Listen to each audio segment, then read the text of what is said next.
கன்னிராசி நேயர்களே, கன்னிராசி நேயர்களுக்கு கண்டகச்சனியிலிருந்து வக்ரமாகி தன்னுடைய 6ஆம் இடத்தில் சனி பகவானும் ராகுவும் சஞ்சாரம் செய்கின்றார். இது ஒரு வகையில் அவர்களுக்கு நல்ல ஒரு நிலை. கெட்டவர்களாக இருந்தாலும் அவர்கள் 6ஆம் இடம், 11ஆம் இடம் போன்ற 3ஆம் இடம் போன்ற இடங்களில் அமைவது நன்மையும் நல்ல பலனையும் தரக்கூடிய ஒரு அமைப்பு. அதோடு மட்டுமல்லாமல் குரு பகவான் அவர்கள் தங்களது 11ஆம் இடத்தில் இருந்து 10ஆம் இடத்துக்கு மாறுவது தொழில் ரீதியாகவும், மேலும் உங்களுக்கு உங்களது 2, 4, 6 ஆகிய இடங்களை பார்வை செய்யும் வாய்ப்பாகவும் அமைகின்றது. அவ்வாறு உங்களுக்கு அமைவதன் மூலமாக உங்களுக்கு தொழில் ரீதியாகவும் பணம் வரக்கூடிய வாய்ப்புகள், வழிகளும் உங்களுக்கு திறந்து விடப்படுகின்றன. இதுவரையிலும் இறுக்கமாக இருந்த பொருளாதார நிலையிலிருந்து தாங்கள் முன்னேற்றம் அடைவீர்கள். வீட்டில் உள்ள கசப்புக்கள், சிரமங்கள், சிக்கல்கள், சண்டைகள் இவைகளெல்லாம் நிவர்த்தியாகும்.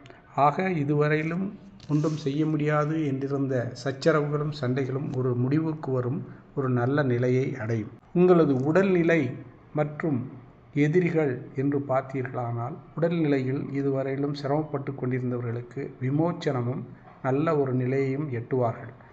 இதுவரையிலும் வைத்தியம் பார்த்து கொண்டு சரியில்லை என்று சிரமப்பட்டு கொண்டிருந்தவர்களுக்கு ஒரு நிவாரணம் கிடைக்கும்.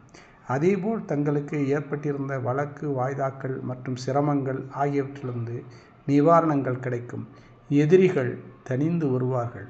உங்களுக்கு ஒரு நல்ல ஒரு நட்பையும் இணக்கத்தையும் உண்டு பண்ணும். ஆக இவையெல்லாம் குருவின் மூலமாக உங்களுக்கு சிறப்பை ஏற்படுத்தும்.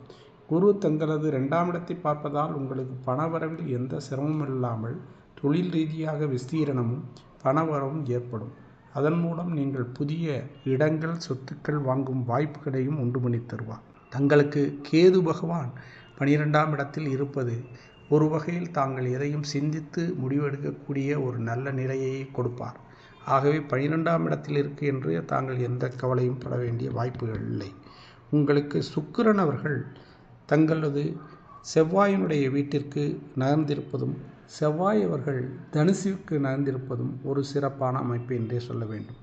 குரு பகவான் இவர்களை பார்வை செய்வதால் உங்களுக்கு அவர்களுடைய பலன்களும் சிறப்பாக அமையும். ஆக நவம்பர் மாதத்தில் இருந்து வந்த மந்த நிலையும், சிரமங்களும், தள்ளிப்போன காரியங்களும் இந்த டிசம்பர் மாதம் விரைவாக நடைபெறும். குடும்பத்தில் புது புது விசேஷங்களும் சிறப்புகளும் ஏற்படும்.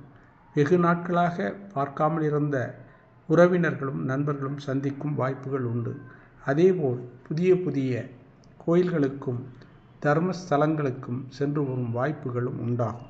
ஆக உங்களுக்கு இந்த டிசம்பர் மாதம் என்பது சிறப்பான நல்ல மாதமாக அமைகின்றது.